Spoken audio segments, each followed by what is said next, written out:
Yung mga kanit, dito tayo sa tindahan. Ang dilim. Kasi wala akong ilaw. Pumutok kasi ito kagabi eh. So akala ko yung rice cooker lang yung may problema. Tingnan nyo ito, pumutok ito kagabi. Ayan. Usok dyan, grabe usok dyan. So pinatay ko yung breaker, binaba ko. Maya inulit ko.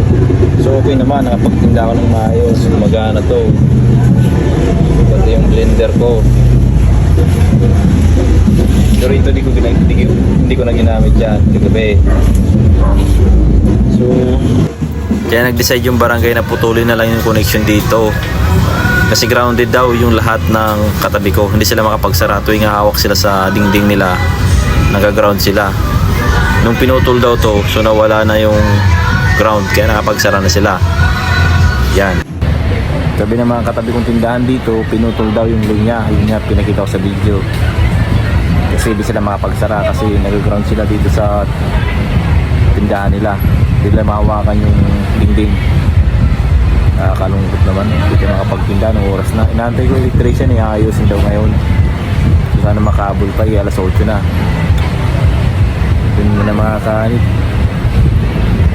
Sana maayos ngayon gabi para bukas makapagtinda tayo.